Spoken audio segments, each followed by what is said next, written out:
رمضان کے عید کے تینوں دن 29ویں شب کو نیت کرو کہ انشاءاللہ عید کے تینوں دن ساری نمازیں مسجد میں باجماعت پڑھوں گا انشاءاللہ. آپ دیکھو آپ شیطان کو پچھاڑ دو گے. شیطان حیران ہو جائے گا کہ یہ کیا کیا, میں عید میں تو بگاڑنے آیا تھا, یہ کھڑے ہو کے نماز کے لیے جا رہے ہیں, زہر پڑھ رہے ہیں, عصر پڑھ رہے ہیں. آپ آئیے گا. اور یہ جو لوگ کبھی کبھی کہتے ہیں نا کہ یار میں نماز کے لیے نہیں جاتا یا مسجد میں نہیں جا سکا, حضرت میری آپ کی کوئی اوقات نہیں ہے. کون یہ کہہ سکتا کہ میں مسجد میں نہیں گیا؟ تمہیں بلایا نہیں گیا, تمہیں پرمیشن نہیں ملی. بھائی میرے اور آپ کے گھر میں کوئی بغیر پرمیشن نہیں آ سکتا, اللہ کے گھر میں کیسے آ سکتا ہے؟ خوش نصیب ہے جسے روز بلایا جاتا ہے. ہمیں تو اللہ سے دعا کرنی ہے. آج میں ایک قرآنی دعا آپ کو بتاتا ہوں, اور یہاں ایک اور مشورہ بھی دیتا ہوں. قرآنی دعائیں یاد کریں. قرآن کی دعا کا آپ مطلب سمجھ رہے ہیں؟ ذرا مجھے بتائیں ہماری دعا قبول کرنے والا کون ہے؟ ذرا مل کے جواب دیں. اب میرا پوائنٹ سنیے گا. قبول کرنے والا رب ہے, اور وہی قرآن میں ہمیں سکھا رہا ہے کہ مجھ سے دعا ایسے کر لو. سمجھ آ رہی ہے بات؟ بلا تمثیل. کوئی ٹیچر ہو جس سے آپ کا ٹیسٹ لینا ہو اور آپ کو کوئی یہ والے سوال ہو, اس کا جواب لکھ کے آ جاؤ میرے پاس, تو پیپر تو حل ہو گیا نا. جس سے ٹیسٹ لے جائے وہی بتا رہا ہے. تو جس رب نے دعا قبول کر دی ہے, جس رب نے نوازنا ہے, وہ خود قرآن میں فرما رہا ہے مجھ سے ایسے مانگ لو. تو کتنی کمال کی وہ دعائیں ہوں گی. تو قرآن کی دعائیں نمبر 1. نمبر 2, وہ دعائیں جو نبی پاک نے اللہ سے کی, وہ بھی سنت کی دعائیں کہلاتی ہیں. تو یہ دعائیں معصورہ یہ یاد کیا کریں, اور اس کے معنی بھی یاد کیا کریں. آج ایک ایسی دعا ہے جو سمجھ لیں آج اور اب اگلے 1-2 دن جو بھی رہ گئے نا, بار بار مانگنے والی دعا ہے, اور اس کو یاد کر لیں. دعا کیا ہے؟ کیا کمال کی دعا ہے.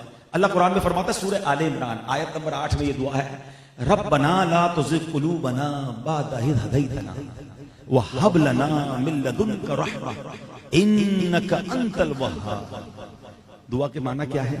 اے ہمارے رب, تو نے ہمیں ہدایت عطا فرمائی, اس کے بعد ہمارے دلوں کو ٹیڑھا نہ کر. ہدایت دے دی ہے نا, اب دل نہ بدلے میرے مولا, اور ہمیں اپنے پاس سے رحمت عطا فرما, بے شک تو بڑا عطا فرمانے والا ہے. کتنی پیاری دعا ہے. اللہ ہدایت کے بعد تو دل ٹیڑھا نہ کر. مسلمان ہو گئے نا, ایمان دی اللہ نے, ہدایت دی ہے. میں اور آپ مسجد میں بیٹھے, ہدایت دی ہے. ہم نے روزے رکھے, اللہ نے ہدایت دی. ہم نے تراویح پڑھی, رب نے ہدایت دی. آج اجتماع پہ بیٹھے, رب نے ہدایت دی. آپ نے دعائیں کی, کئیوں نے اعتکاف کیا. مانگو رب سے, رب خود سکھا رہا ہے قرآن میں, ربنا هب لنا من ازواجنا وذرياتنا قرة اعین واجعلنا للمتقین اماما. روز ہم اپنے بچوں کے لیے دعا کرتے ہیں, فیملی کے لیے دعا کرتے ہیں, مگر قرآن سکھا رہا ہے رب سے فیملی کے لیے کیا مانگنا ہے. اور یہ نبی پاک بھی مانگا کرتے تھے, اے اللہ ربنا هب لنا من ازواجنا وذرياتنا, اے اللہ ہمارے گھر والوں میں, بچوں میں, فیملی میں پیار دے دے. قرة اعین, اے اللہ میری آنکھوں کی انہیں ٹھنڈک بنا دے. وَجْعَلْنَا لِلْمُتَّقِينَ إِمَامًا, اے اللہ ہم سب کو متقیوں کا امام بنا دے.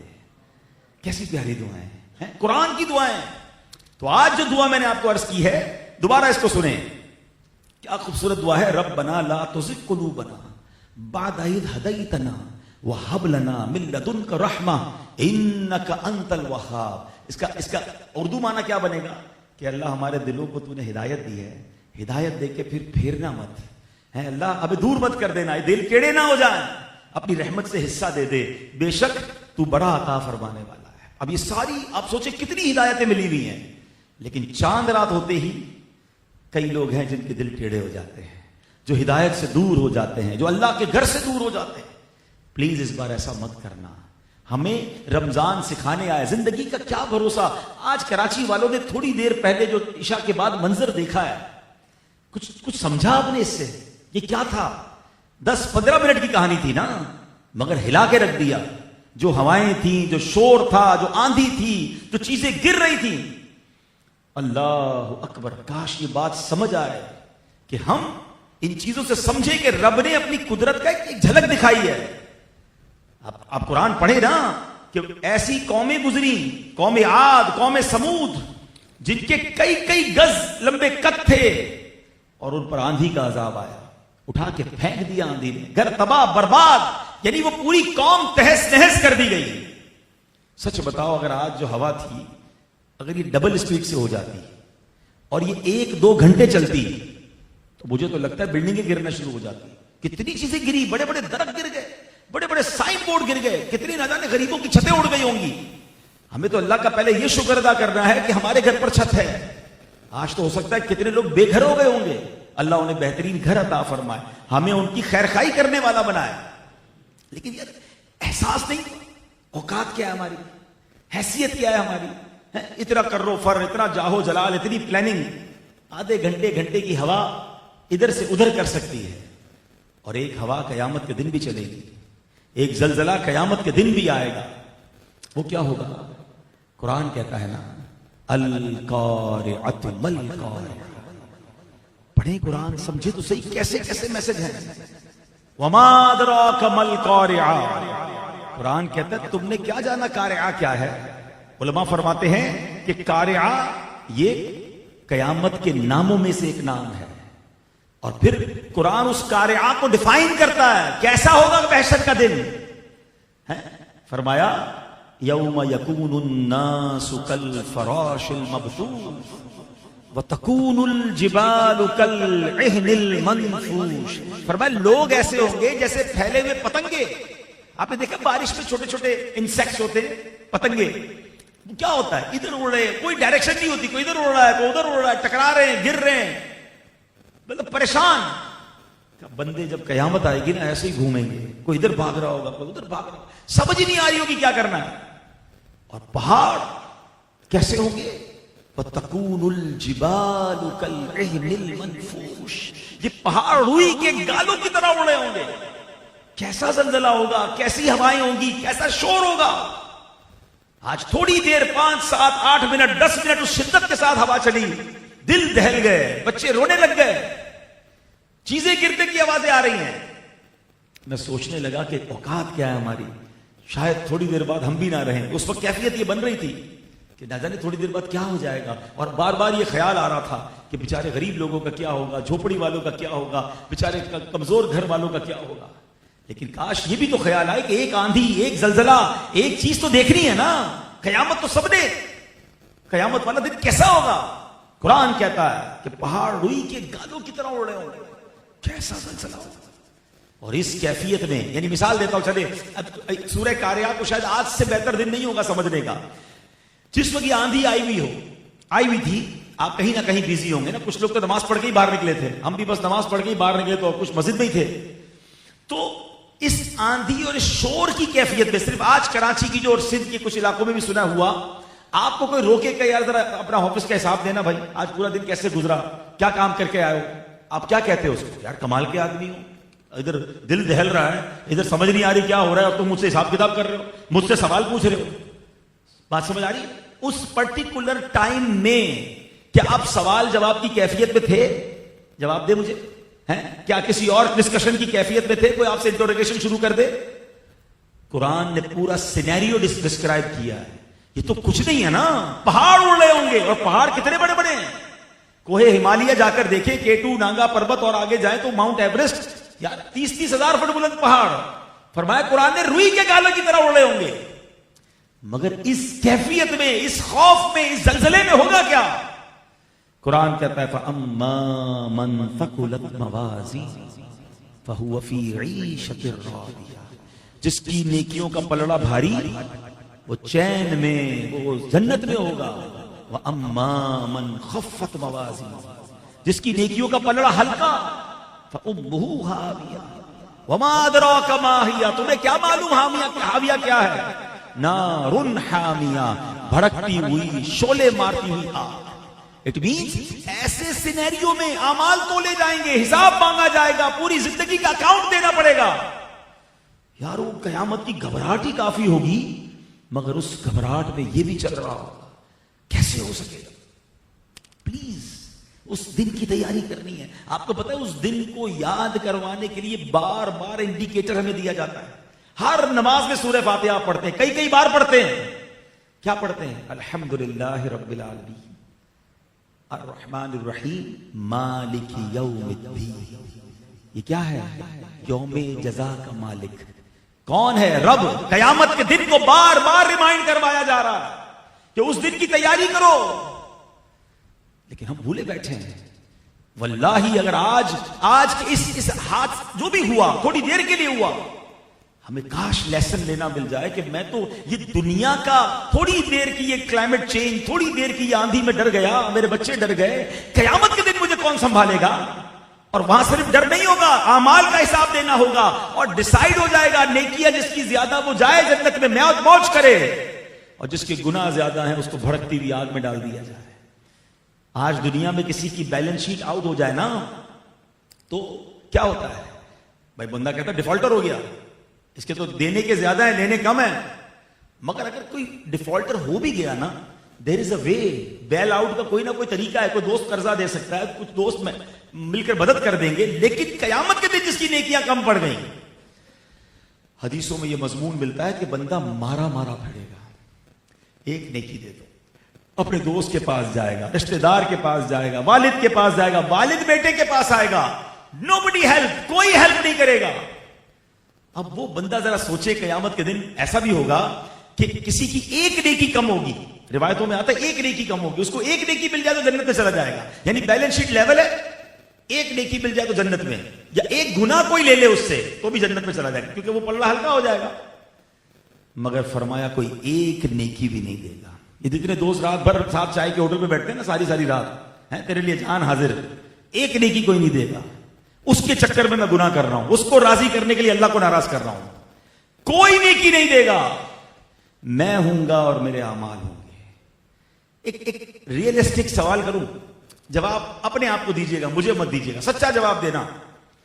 اگر میرا آج انتقال ہو جائے، ہو تو سکتا ہے نا، ہم میں سے کوئی بھی دنیا سے جا سکتا ہے، اب تو CCTV فوٹیجز آ گئی ہیں کہ بیٹھے بیٹھے بندہ گرا انتقال ہو گیا، چلتے چلتے گرا انتقال، آفس میں بیٹھا ہے گر گیا انتقال ہو گیا۔ کئی واقعات آپ نے دیکھے ہوں گے، آپ نظر سے گزرے ہوں گے، فٹ بال کھیل رہا ہے، کرکٹ کھیل رہا ہے، کھیل کے میدان میں گرا مر گیا۔ خوش نصیبوں کی ویڈیو ایسی بھی آ رہی ہے کہ نماز پڑھتے پڑھتے سجدے میں جاتے جاتے انتقال ہو گیا۔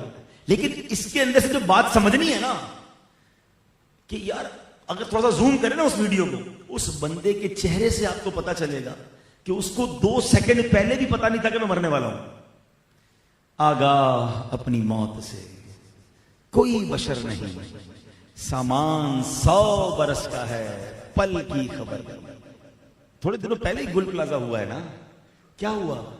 بچے بھی چلے گئے، بہنیں بھی چلی گئیں، نوجوان بھی چلے گئے۔ کیا یہ کراچی والوں اور ہم سب کے لیے انڈیکیٹر نہیں؟ ان کو پتا تھا تھوڑی دیر پہلے کہ ہم شاپنگ کرنے جا رہے ہیں اور واپس ہی نہیں آئیں گے۔ یوں زندگی ہو جاتی ہے، پتا بھی نہیں ہوتا۔ ہم کیوں مطلب غفلت میں بیٹھے کہ نہیں ابھی تو بہت ٹائم باقی ہے، ابھی تو اللہ اللہ کر لوں گا یار، لیکن ابھی تو موج کرنے دو۔ نہیں، nobody knows کہ آج رات کل صبح ہم اپنے بستر پر ہوں گے یا قبر میں ہوں گے۔ جب اتنی ہلکی لائن ہے میری اور آپ کی زندگی کے درمیان، تو اب سوال میرا یہ ہے کہ اگر آج میں مر گیا یا آپ میں سے کسی کا انتقال ہو گیا تو میرے گناہ زیادہ ہیں یا نیکیاں زیادہ ہیں؟ اپنے آپ سے خود سوال کرو، خود بیلنس شیٹ بناؤ، خود جواب دو۔ تو اگر سچا ہوگا نا بندہ تو اس کا جواب یہ ہوگا کہ یار گناہ تو بہت سارے، نیکیوں کا تو یہ پتہ بھی نہیں کہ قبول ہوئی کہ نہیں، کیونکہ نیکیوں پہ تو پرابلمز ہیں نا، گناہ تو گناہ ہے، وہ تو لکھ لیا گیا، نیکی پہ تو پتہ ہے نماز پڑھی صحیح پڑھی کہ نہیں ہے، اخلاص تھا کہ نہیں، چندہ دیا، صدقہ دیا، خیرات دی، اس پہ نیت اچھی تھی یا لوگوں کو دکھانے کی تھی، کیونکہ جہاں لوگوں کو دکھانے کی نیت ہوئی اعمال تو ڈیلیٹ ہو گئے، نل اینڈ وائڈ، زیرو۔ جہاں جہاں اخلاص نہیں ہے عبادت میں وہ تو قبول ہی نہیں ہونی، قبول نہیں ہونی تو ہوگا کیا میرا؟ تو سچا جواب تو یہ، میں اپنی بات تو کر سکتا ہوں، آپ میں سے ہو سکتا ہے ایسے ماشاءاللہ نیک لوگ ہوں گے جن کی نیکیاں زیادہ ہوں گی، مجھے تو پتا ہے کہ گناہ ہی زیادہ ہے، نیکیوں کو تو اللہ قبول کر لے تو ہو جائے، باقی تو کچھ بھی نہیں۔ تو اب ہم جیسے لوگوں کو نیکیوں کا پلڑا بھاری کرنے کے لیے کتنی کوشش کرنی چاہیے؟ پھر بھی نمازیں قضا ہوں، پھر بھی گناہ ہوں، حرام دیکھیں، بلکہ پلاننگ رمضان میں بیٹھ کے عید کی پلاننگ چل رہی ہوگی، ہاں بھائی عید والے دن کدھر چلنا ہے، کیا کرنا ہے۔ اب جو حرام چیزوں کی پلاننگ کر رہے ہیں وہ خود سوچے کہ یہ کتنی بڑی رب کو ناراض کرنے والی بات ہے۔ اللہ نے یقین کرو گولڈن چانس دیا ہے، یہ مہربانی کی ہے رب نے ہمارے ساتھ، مرنے سے پہلے ایک اور رمضان دے دیا۔ ایک رمضان مل جانا آپ کو پتا ہے کتنی بڑی نعمت ہے۔ کئی لوگ پچھلے سال رمضان میں ہمارے ساتھ تھے، آج نہیں ہے نا، ہمیں کیا پتا اگلا سال رمضان ملے نہ ملے، ہم اللہ سے دعا کرتے ہیں اللہ ہمیں نیکیوں والی طویل زندگی عطا فرمائے۔ اللہ سے جب بھی طویل زندگی مانگو نا، نیکیوں والی، عافیت والی، صحت والی طویل زندگی مانگنی، ورنہ علماء فرماتے جس کی زندگی طویل اور عادت گناہ والی، فرمایا وہ تو مارا گیا نا، وہ تو روز گناہ کرے گا. خوش نصیب وہ ہے کہ جس کی زندگی بھی طویل اور اس کی عادتیں بھی اچھی. ایک بار نبی پاک علیہ السلام کی بارگاہ میں دو شخص آئے, ایک ساتھ کلمہ پڑھ کر مسلمان ہوئے. دو بھائی تھے, دونوں کلمہ پڑھ کر ایک ساتھ مسلمان ہوئے, دونوں صحابی بن گئے. ایک عرصے کے بعد ایک بھائی جہاد میں لڑتے لڑتے شہید ہو کر انتقال ہو گیا. دوسرے بھائی کا ایک سال بعد نارمل جیسے طبعی موت میں انتقال ہوتا ہے ویسے انتقال ہو گیا. دونوں بھائی انتقال کر گئے. ایک صحابی رسول نے دونوں کو دیکھا خواب میں کہ دونوں بھائی جنت کے دروازے پر ہیں, مگر شہید ہونے والے سے پہلے جو بعد میں مرا نارمل لائف میں, نارمل موت میں, اس کو جنت میں پہلے بلا لیا گیا. شہید کو داخلہ اس کے بعد ملا. وہ صحابی رسول نبی پاک کے پاس آئے, کہتے حضور کمال ہو گیا, دو بندے ایک ساتھ ایمان لائے اور دونوں نے برابر نیکیاں کی, مگر ایک سال پہلے چلا گیا مگر وہ شہید ہوا, دوسرا نارمل لائف میں انتقال ہوا. مگر نارمل مرنے والا انتقال کرنے والے صحابی کو جنت میں پہلے بلا لیا. سرکار دو عالم علیہ السلام نے پتہ کیا فرمایا, کیا یہ جو بعد میں انتقال جن کا ہوا, کیا انہوں نے ایک سال تک اتنی نمازیں نہیں پڑھی؟ کہا جی حضور نمازیں پڑھی. پوچھا کیا ان کو ایک رمضان زیادہ نہیں ملا؟ کہا حضور ہاں ایک رمضان زیادہ ملا. فرمایا کیا انہوں نے اس رمضان میں روزے نہیں رکھے؟ کہا جی حضور پورا مہینہ روزے رکھے. آقا فرماتے پھر ان دونوں میں زمین اور آسمان کا فرق کیوں نہ ہو. بات سمجھ آئی؟ شہید پہلے دنیا سے چلا گیا, مگر ایک سال مزید جینے کی وجہ سے, ایک اور رمضان ملنے کی وجہ سے, پورا سال نمازیں پڑھنے کی وجہ سے اس بندے کی نیکیاں اس شہید سے بھی زیادہ ہو گئی. یہ ہے رمضان, یہ ہے طویل عمر, کہ نیکیوں والی طویل عمر ہے نا, پھر تو وارے نہیں آ رہے ہیں. خوش نصیب ہے وہ بندہ جس کا ہر دن عبادت میں گزر رہا ہے, ہر دن نیکیوں میں اضافہ. مگر وہ بندہ کدھر جائے گا کہ جو روز اللہ کی نافرمانی اور کئی نافرمانیاں, میٹر جاری گناہ کا, صبح و شام گناہ, صبح و شام نماز قضا. یعنی سمجھ نہیں آتا کہ رمضان کے بعد ہو کیا جاتا ہے. کئی لوگ ملتے ہیں کہتے ہیں یار نماز پڑھتا ہوں لیکن فجر میں آنکھ نہیں کھلتی, 4 نمازیں پڑھ لیتا ہوں. بڑے فخر سے بتاتے بھائی کیوں نہیں فجر پڑھتے؟ وہ آنکھ نہیں کھلتی ہے. اور وہ تمام بھائیوں سے میری اگر لائیو بہنیں سن رہی ہیں, کبھی آپ کی صبح 6 بجے فلائٹ ہو تو کبھی ایسا ہوا کہ یار آنکھ نہیں کھلی, آج فلائٹ چلی گئی. 7 بجے صبح ٹرین ہو, یار آنکھ نہیں کھلی, ٹرین چلی گئی. کوئی آپ کی ایمبیسی میں انٹرویو ہو, آنکھ نہیں کھلی, یار انٹرویو نکل گیا. آپ کی کسی آفس کا کیا نام ہے اپوائنٹمنٹ ہو, انٹرویو ہو جاب کے لیے, صبح 8 بجے کسی نے بلایا ہو, وہ ٹائم سے پہلے پہنچ جائیں گے. باقی تمام چیز میں آنکھ کھل جاتی ہے. 7 بجے فلائٹ ہے, 4 بجے ایئرپورٹ پہ ہوں گے. 4 دوستوں کو بھی بتائیں گے وہ اٹھا دینا یار, فلائٹ چلی گئی تو 40,000 روپے لگ جائیں گے بھائی, 9 شو کے لگ جائیں گے, چینج کرانا مشکل. ایمبیسی میں فجر سے پہلے لائنیں لگی ہوئی ہیں. یار یورپ کا, امریکہ کا یا دنیا کے کسی اور کے ویزا کے لیے تم صبح فجر سے پہلے جاگ سکتے ہو. جنت کا ویزا مل رہا ہے فجر کی نماز میں, اس کے لیے آنکھ نہیں کھل رہی. اٹ مینس, اس کا مطلب کیا ہے, ہماری نظر میں وہ نماز کی پریورٹی نہیں ہوتی. پریورٹی ہے, ترجیح ہے تو پاسبل ہی نہیں. نماز ڈکشنری میں نو کیسے ہو سکتا ہے؟ مسلمان کی ڈکشنری میں نماز قضا کیسے ہو سکتی ہے؟ کتنا عجیب گھر ہے وہ یار, جس پہ صبح ہوتی ہے تو فجر کے لیے کوئی بھی نہیں اٹھتا.